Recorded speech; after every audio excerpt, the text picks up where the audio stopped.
हरदरे साहब को इनवाइट करता हूं खास तौर पे। आपको बता दूं, महारेरा का जब स्थापना हुआ था, रेरा ऑल इंडिया में जब हुआ, साहब जब से गौतम चटर्जी के साथ में, मतलब महाड़ा में भी रहे, महारेरा का जब स्थापना हुआ, जब से उन्होंने उसमें as a technical head chief officers की भूमिका अदा की, और आज महारेरा न्याय दिलवा रहा लोगों को, स्टेक होल्डर्स को, होम बायर्स को, और एक ऑर्गेनाइज सेक्टर में रियल एस्टेट काउंट हो रहा। जोरदार ताली बजे आप।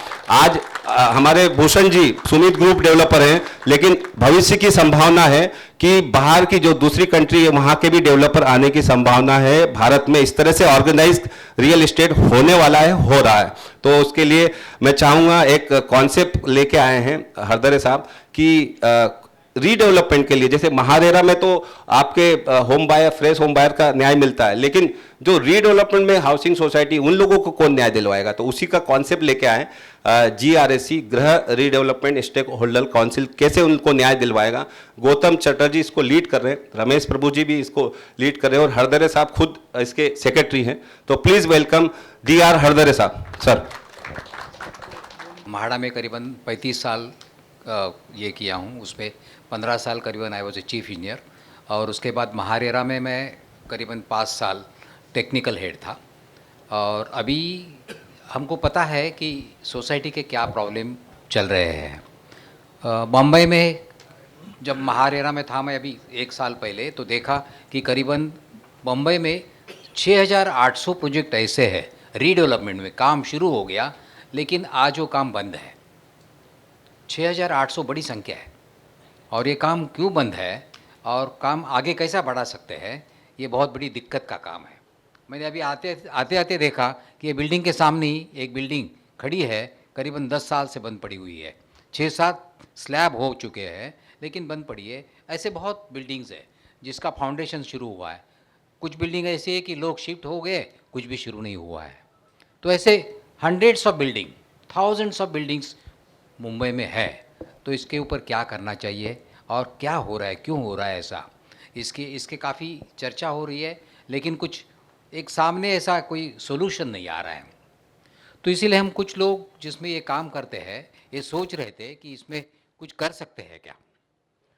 तो इसमें जो उन्हें जिक्र किया कि गौतम चटर्जी साहब है, वो महाड़ा के चीफ थे करीबन 5 साल। फिर स्लम रिडेवलपमेंट अथॉरिटी है जो स्लम का काम करती है पूरे बम्बई में, तो उनके जो चीफ थे, ये गौतम चटर्जी उनके भी चीफ थे।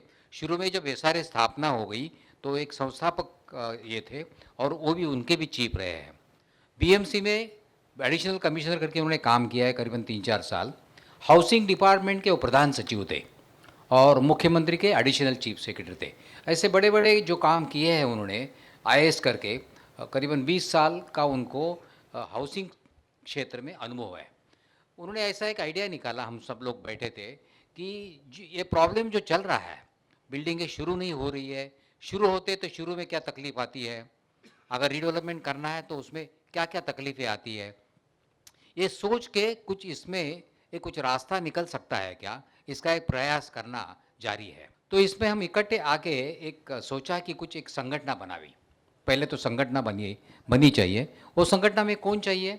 जो आप लोग हैं, जिसको तकलीफ़ हो रही है, दे आर द मेन, इसके पिलार होना चाहिए। क्योंकि जिसको तकलीफ़ हो रही है उनको तकलीफ़ बताने के लिए, किधर तकलीफ़ बतावे, ऐसा कोई सुनने वाला होगा तो अच्छा होगा। आज आपको सुनवाई नहीं हो रही है, आपको जो तकलीफ़ है उसकी सुनवाई कोई लेने वाला नहीं है। जिसके पास जाते हो वो सुनता नहीं है, कुछ न कुछ तकलीफ़ हो रही है। तो जो तकलीफ़ है, तकलीफ़ समझ ले और कुछ रास्ता निकाले। इसीलिए ये संगठना, ये फेडरेशन ऐसा बना है, उसका नाम है Griha harmony redevelopment stakeholders federation. ये फेडरेशन है, ये फेडरेशन का फेडरेशन रहेगा। अभी फेडरेशन और कौन सी है जिसको हम स्टेक होल्डर बोलते हैं, सोसाइटीज़ है, उनके काफ़ी फेडरेशन बम्बई में है। North federation, north Mumbai federation, south Mumbai federation, then ऐसे ऐसे फेडरेशंस बहुत है। उसके अब सोसाइटी वालों सदस्य बन रहा है एक संगठन फेडरेशन, उसमें फेडरेशन के प्रतिनिधि रहेंगे। और आपको जो तकलीफ हो रही है वो आप खुद बता सकते हैं जो रहने वाले हैं, और जो संगठन के प्रतिनिधि है वो बता सकते हैं। किसको बताएंगे आप? आपकी पहली आपको पहला होता है कि डेवलपर आप कैसा चूज़ करें। कौन डेवलपर है आपको मालूम नहीं है, आपके एरिया में डेवलपर अच्छा कौन है, उसने कितने काम किए हुए हैं, और जो काम कर रहे हैं वेदर इज़ परफॉर्मिंग, जो काम कर रहे हैं वो ठीक से कर रहे हैं नहीं कर रहे हैं, उसका आगे जाके कोई मॉनिटरिंग होगा क्या, आपने किसी को काम दिया और रिपीटेड है या नहीं है ये आपको मालूम नहीं है। ये तो डेवलपर हो गया, लेकिन खाली एक डेवलपर नहीं होता है, और कौन होते हैं, तो काफ़ी उसमें काफ़ी डेवलप स्टेक होल्डर्स है, जैसे सीए है। CA is the prime person, वो जो एक काम करने के लिए पैसा किधर से आता है, किधर से लगेगा पैसा, और उसका बुक कीपिंग है, ये सब करने के लिए सीए लगता है। इसमें काफ़ी दिक्कतें हैं, इसलिए एडवोकेट लगता है, क्योंकि कन्वेंस आपका नहीं होगा तो बिल्डिंग आगे बढ़ नहीं सकती। तो पहले कन्वेंस है या नहीं, ये करने के लिए आपको एडवोकेट की ज़रूरत होती है। आगे जाके भी एग्रीमेंट्स करना है, और भी कुछ लीगली बातें आती है, तो एडवोकेट और सीए, ये प्रोजेक्ट के जब से शुरू होता है, प्रोजेक्ट शुरू यानी कंसेप्चुअल शुरू होता है, तब से ये दोनों सीए और एडवोकेट तो लगते ही है। लेकिन प्रोजेक्ट बनेगा कैसे, कौन बनाएगा इसको, कौन बनेगा, इसके लिए तो आर्किटेक्ट है, इसके लिए तो इंजीनियर्स है, उनकी ज़रूरत लेना ज़रूरी है। कानून भी बोलता है कि हर एक सोसाइटी ने एक पीएमसी अपॉइंट करना चाहिए। पीएमसी यानी प्रोजेक्ट मैनेजमेंट कंसल्टेंट। वो क्या करेगा, वो क्या करेगा, आपकी बिल्डिंग जो है आपको बताएगा कि आपकी, वो टेक्निकल बताएगा आपको कि ये जो आपकी प्लॉट एरिया है वो किधर है, माड़ा के लैंड पे है या खुद की लैंड है। खुद की लैंड है तो आपकी हो गई है क्या। आप क्या करते हैं, फ्लैट तो परचेस करते हैं, लेकिन आपको मालूम नहीं होता है कि उसकी जो ज़मीन है वो सोसाइटी के नाम पे है या सोसाइटी रजिस्टर्ड है या नहीं है, वो काफ़ी लोगों को पता नहीं होता है। आप बिल्डर से फ्लैट लेते हैं, फ्लैट रहते हैं, 10-15 साल के बाद पता चलता है अरे वो ज़मीन तो हमारे नाम पे नहीं है। फिर हो सकता है कि कुछ लीगल बैटल शुरू हो जाता है कि किसके नाम पे, पहले ढूंढना है कि किसके नाम पे है, और फिर उसको बोलना है कि बाबा ये हमारी लैंड है, हमको दे दो। फिर वहाँ से शुरू होता है कि देना है नहीं देना, कैसे देना है, क्यों देना है। क्योंकि अभी क्या होगा है, पहले जब आप 40 साल पहले जब बिल्डिंग बन चुकी थी, बनाई गई थी, तब एफएसआई एक था या उससे कम था। एफएसआई का क्या होता है, रोड विड्थ है या काफ़ी उसमें फैक्टर्स है जिसके ऊपर आपको एफएसआई मिलता है।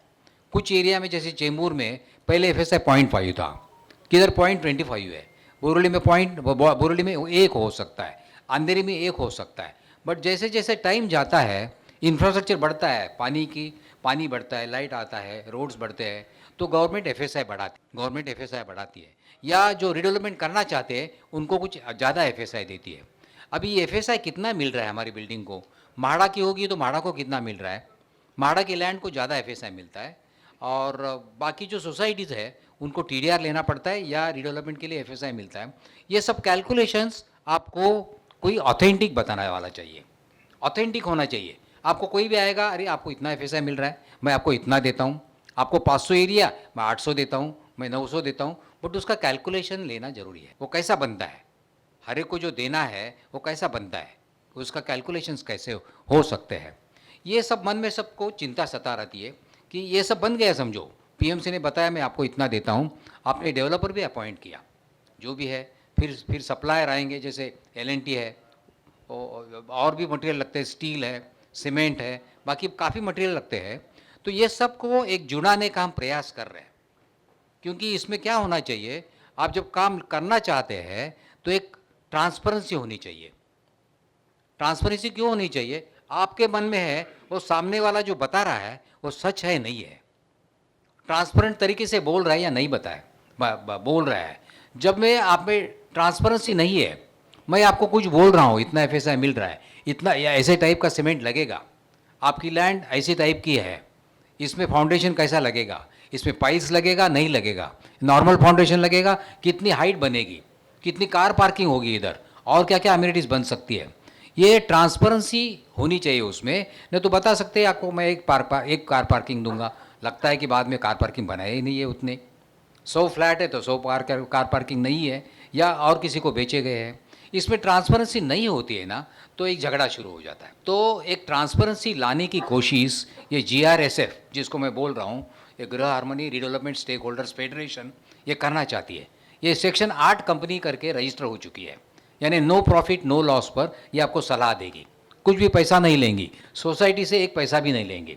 Societies are our free clients, तो ये सोसाइटी से कुछ नहीं लेंगी, और ये फिर किससे पैसा लेंगी? हो सकता है कि इसमें कुछ इनबिल्ट ऐसा होगा कि कुछ पैसा जमा होगा। इसका एक पोर्टल बनेगा, सॉफ्टवेयर से पोर्टल बनेगा। जैसा आप पोर्टल पे जाएंगे तो आपको सब इन्फॉर्मेशन मिल सकती है। अभी फॉर एग्जांपल मैं बताता हूँ, समझो इसमें ये जो पोर्टल बनेगा, वेबसाइट बनेगी, आपके मोबाइल पे दिख जाएगा। तो क्या दिख जाएगा? तो हो सकता है कि बम्बई में करीबन 10,000 सोसाइटीज़ है, उनकी डिटेल्स मिलेगी आपको। हम रिक्वेस्ट करते हैं आपको कि आप ये पोर्टल बन रही है, अभी 1-2 महीने में बन जाएंगी, तो आपको फ्रीली आपको उसमें आपको इन्फॉर्मेशन देनी है। तो आप लॉगिन करेंगे तो आपको वो इन्फॉर्मेशन दे सकते हैं। क्या क्या चाहिए आपको इन्फॉर्मेशन? बेसिकली चाहिए कि आपका प्लॉट एरिया कितना है। पहला क्वेश्चन आएगा कि आपका कन्वेंस हो गया है या नहीं हो गया है। आपका हो गया है तो खाली नीचे की इन्फॉर्मेशन दे दो। आपका कन्वेंस नहीं हो गया होगा तो क्लिक हियर, तो आगे की प्रोसीजर बताएगा कि आपका कन्वेंस कैसा होगा। आपका कन्वेंस नहीं हो गया तो उसमें पूरी प्रोसीजर आएगी कि आप कन्वेंस कैसा कर सकते हैं। तो आपको पूछेगा कि बाबा म्हाडा लैंड है और किसकी लैंड है या प्राइवेट लैंड है। ये सब क्वेश्चन पूछ के आपको एक नतीजे पे लाएगा कि आपका कन्वेंस कैसा हो सकता है और एक गाइड करेगा आपको कन्वेंस कैसा करना है। ये बात हुई कि कन्वेंस नहीं होगा, लेकिन कन्वेंस हो गया तो आगे बात बढ़ती है। आपको सबको लगता है मेरा कन्वेंस हो गया है, तो फिर मैं रीडेवलपमेंट कर सकता हूँ क्या? और भी कुछ क्वेश्चंस है। वो पहला दूसरा क्वेश्चन पूछेगा आपकी बिल्डिंग की एज कितनी है। अभी गवर्नमेंट बोलता है कि कम से कम 30 साल होनी चाहिए, 30 साल के बाद ही रिडेवलपमेंट कर सकते हैं। अगर बिल्डिंग बहुत ही खराब है, बिल्डिंग गिरने जैसी है, 30 साल के पहले भी पॉसिबल है। नहीं, ऐसा नहीं है, बट बाय एंड लार्ज 30 साल पूरा होना जरूरी है। उसके बाद एक प्रोसीजर आती है कि 30 साल हो गया होगा तो आगे आपको कैसा करना है रिडेवलपमेंट। उसकी फिर सोसाइटी की मीटिंग कैसी होगी, उसका एक प्रोसीजर बना है गवर्नमेंट ने, उसको प्रोसीजर अंडर 79A बोलते हैं। उसमें एक प्रोसीजर बनाई है, ये प्रोसीजर आपको बताया जाएगा उसमें क्या होता है कि सोसाइटी ने आगे आके बताना चाहिए। कुछ लोगों ने, करीबन 20% लोगों ने, 100 लोग हैं तो 20% लोगों ने बताना है कि हमको रिडेवलपमेंट करना है। ये पहली स्टेप है। ये आपको ये सब रेडी आपके ये प्लेटफॉर्म पर पोर्टल जो बन रही है वो स्टेप बाय स्टेप आपको बताते जाएगा। इनिशियली आप क्या कर सकते हैं, ये तो जब आप शुरू करेंगे तभी होगा, लेकिन शुरू करने के पहले आप इसमें क्या करना चाहिए कि आपका सोसाइटी का नाम आएगा, आपका रजिस्ट्रेशन कब हो गया वो आएगा, आपको ओसी मिली है नहीं मिली है वो पूछेंगे, बिल्डिंग का एज क्या है बताएंगे, फिर सेक्रेटरी चेयरमैन कौन है, उनके मोबाइल नंबर, ईमेल आईडी हो अगर होगा वो देना पड़ेगा, क्योंकि हम आपको कांटेक्ट कर सके। ये सब फ्री ऑफ रहेगा, कांटेक्ट कर सके, फिर आपको आपकी दिक्कतें हमको समझे। फिर क्या आएगा कि हो सकता है कि आपका एरिया कितना है। समझो आपका फ्लैट का एरिया 500 स्क्वायर फुट है और आपके पूरे बिल्डिंग में 20 लोग रहते हैं, तो 20 इंटू 500 तो 10,000 हो गया आपका एरिया ऑक्यूपाइड बाय यू। और समझो आपका कि प्लॉट एरिया भी 10,000 है, तो 10,000 है तो एक FSI मिलेगा। तो एक FSI ब्रॉडली हम बोल सकते हैं कि 10,000 का प्लॉट होगा तो उधर 10,000 बनेगा। मिनिमम बेसिक FSI एक है तो 10,000 बनेगा। आपने 10,000 ही ऑक्यूपाई किया हुआ है, 500 इंटू 20 तो 10,000, आपको 10,000 के बदले में 10,000 मिलेगा। लेकिन गवर्नमेंट ने FSI बढ़ाया है। अभी म्हाडा की लैंड होगी तो कितना FSI, प्राइवेट लैंड होगी तो कितना FSI, TDR कितना है, आप रीडेवलपमेंट काटते हैं तो आपको फंजिबल कितना मिलता है। फंजिबल यानी ऐसा होता है कि आपकी एरिया 500 होगी रेसिडेंशियल की तो गवर्नमेंट BMC आपको 35% एक्स्ट्रा देती है, वो तो मिनिमम देती है 35%। वो फंजिबल बोलते हैं उसको, फंजिबल यानी कॉम्पेंसेटरी, एक कॉम्पेंसेशन होता है आपको देने के लिए। 500 के बदले में 100 के पीछे 35 और मिलेगा, तो 500 के बदले जो भी आता है 500 का 35% वो आएगा। 600 होगा तो करीबन 200 मिलेगा, वो तो मिनिमम है। उसके ऊपर और भी कंसेशन कुछ होते हैं, FSI कैलकुलेशन भी वो भी मिल सकते हैं। तो ये जो प्लेटफॉर्म बनेगा तो उसमें एक ऐसा एक कैलकुलेटर आएगा। हम कोशिश कर रहे हैं कि कैलकुलेट, आप आपका प्लॉट एरिया डालेंगे, आप आपका ऑक्यूपाइड एरिया डालेंगे, आपका होल्डिंग किधर का है, प्राइवेट सोसाइटी है, म्हाडा सोसाइटी है या और कौन सी है, वो डालेंगे तो वो मशीन आप आपस में कैलकुलेट करेगा और आपको बताएगा कि आपको इतना एडिशनल एरिया मिल सकता है। ये पॉसिबिलिटी है, ये पॉसिबिलिटी हम कर रहे हैं। तो ये GRSF नाम का जो फेडरेशन बन रहा है उसमें ये कर रहे हैं। और भी कुछ है इसमें, तो जैसे आपको कुछ क्वेश्चन आते हैं मन में कि मुझे क्वेश्चन आ रहा है, तो there are free questions free answers. आप कोई भी क्वेश्चन पूछे उसमें फ्री पहले तो आपको क्या क्वेश्चन पूछे ये नहीं समझता है, तो there are readymade questions also.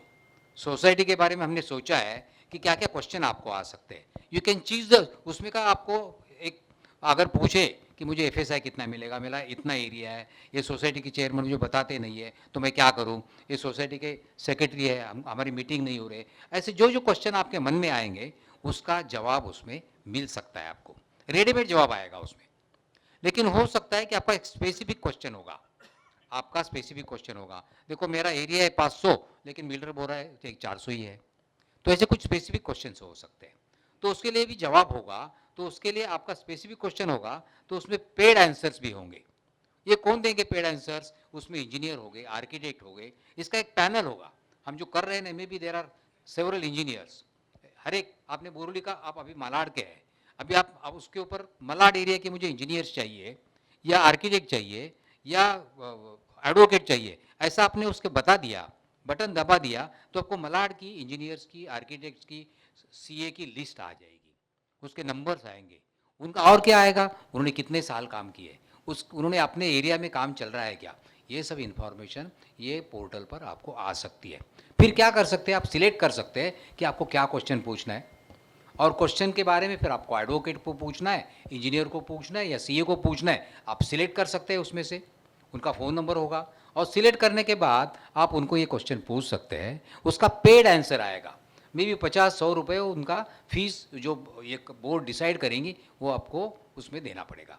ये ऐसा ये चल रहा है, ये तो एक बात हो गई, इनिशियल बात हो गई कि ये फेडरेशन का पोर्टल कैसा होगा, लेकिन आगे जाके इतना ही तो है ही नहीं है, आगे जाके क्या करना है, फिर आपको ये जो प्रोसेस फॉलो करेंगे रीडेवलपमेंट की प्रोसेस फॉलो करने के बाद आपको ये प्रोसेस फॉलो करने के बाद पहले तो आपको पीएमसी लगेगी, पीएमसी आपको बता देगा, फाइनली आपका प्लॉट एरिया मेजर करना पड़ेगा, आपके पेपर्स बराबर है या नहीं है वो देखना पड़ेगा, वो देखने के बाद वो नतीजे पे आएगा कि आपको कितना मिल सकता है, वो आपको एक्सप्लेन करेगा, फिजिबिलिटी रिपोर्ट बनाएगा, इसकी फिजिबिलिटी रिपोर्ट बोलते हैं, क्योंकि आपका इतनी एरिया ऑक्यूपाइड है, आपके सबके एग्रीमेंट है नहीं, ये सब देखे जाएंगे, आपका कन्वेंस है नहीं है, वो सब गाइड करेंगे, पीएमसी है, एडवोकेट है, ये सब पैनल पे रहेंगे इसके, और ये पैनल तो ये रहेंगे, इसका लिस्टिंग होगा, लेकिन ये जो बोर्ड चलाएगा, ये जो फेडरेशन है वो चलाने वाले कौन है, चलाने वाले उनके चेयरमैन जो है फिलहाल तो चटर्जी साहब है, गौतम चटर्जी, जिन्होंने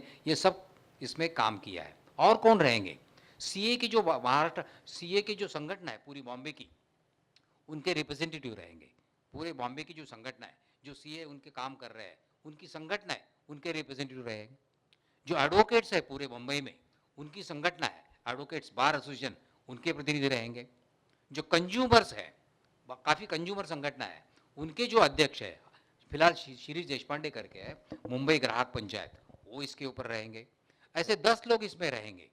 और जो डेवलपर्स है, डेवलपर की भी संगठन है इसमें, उनको छोड़ के तो आपका काम होने वाला नहीं, आप खाली गाली दे के तो काम नहीं होता है, उसमें से आपको कुछ रास्ता निकालना पड़ेगा, अगर झगड़ा होता है तो रास्ता निकालना पड़ेगा, अगर झगड़ा कोर्ट में जाता है तो सबको मालूम है कि कितने साल लगते हैं, अगर कुछ आपस में बन सकती है तो अच्छी बात है, बन सकती है तो अच्छी बात है। ये सब स्टेक होल्डर्स भी रहेंगे। मुंबई में 3-4 डेवलपर की संगठना है मुंबई में, जिसको MCHI बोलते हैं, Maharashtra chamber of housing industries, NAREDCO नाम की एक संगठना है, और भी ऐसी संगठना है, उनके जो संगठना के अध्यक्ष है वो भी इसके बोर्ड पर रहेंगे, वो भी रहेंगे, ताकि कौन कौन रहेंगे, जो काम करने वाला वही रहेगा, काम में सपोर्ट करने वाले हैं, सीए है, एडवोकेट है, इंजीनियर्स है, आर्किटेक्ट्स है, पीएमसी है, सप्लायर्स है, जैसे LNT वाले हैं, ये सब की एक संगठना बनेगी, ताकि क्या होगा, आपस में आपको कुछ जुलता अगर जमता नहीं है तो इधर इसके ऊपर मीडिएटर्स रहेंगे, तो क्या करना पड़ेगा कि मेरा इनके साथ नहीं जम रहा है, तो मेरा कुछ अनबन हो रही है, तो कौन रास्ता दिखाएगा आपको, तो इसमें मीडिएटर्स भी रहेंगे, मीडिएटर्स का पैनल रहेगा, तो मीडिएटर्स के पैनल के सामने आप जाएंगे तो आपको बताएंगे कि आपका झगड़ा, वो सुनेंगे और रास्ता निकालने की कोशिश करेंगे। जिसको कोर्ट में जाना है वो तो खुला है आपको, लेकिन कोर्ट में जाने के पहले कुछ रास्ता निकलता है तो सबसे अच्छी है। तो ऐसा एक संगठन बन रहा है फेडरेशन, हो सकता है कि 2-3 महीने में फेडरेशन बनेगा। आप पूरे मेंबर, मैं रिक्वेस्ट करूंगा कि आप इसके पूरे मेंबर हो जाओ। मुंबई के पूरे जो काम बंद पड़े 6,800, उनको हो सकता है कि कुछ रास्ता दिखाई देगा। जो करना चाहते हैं वो डर रहे कि मैं करूँ या नहीं करूँ, ये प्रोजेक्ट बंद पड़े हैं, मेरा कितना साल लगेगा, मैं शुरू करता हूँ काम तो मुझे आने के लिए यहाँ कितना साल लगेगा, ये जो डर है वो डर काफ़ी कम हो सकता है। और आगे जाके इस ये प्लेटफॉर्म जो बन रहा है पोर्टल, वो ऐसा कोशिश करेगा अगर काम शुरू होता है तो उसका मॉनिटरिंग भी करेगा। आपको बिल्डर ने बताया कि मैं 3 साल में करूँगा, 4 साल में करूँगा, तो उसका क्वार्टरली रिपोर्ट जो आएगा वो इसके ऊपर अपलोड होगा, ये कोई भी आप में से देख लें। तो ऐसा एक पोर्टल बन रहा है, ये पोर्टल की इन्फॉर्मेशन देने के लिए मैं यहाँ हूँ। आप कुछ भी क्वेश्चन है रीडेवलपमेंट के बाद में पूछ सकते हैं। Thank you.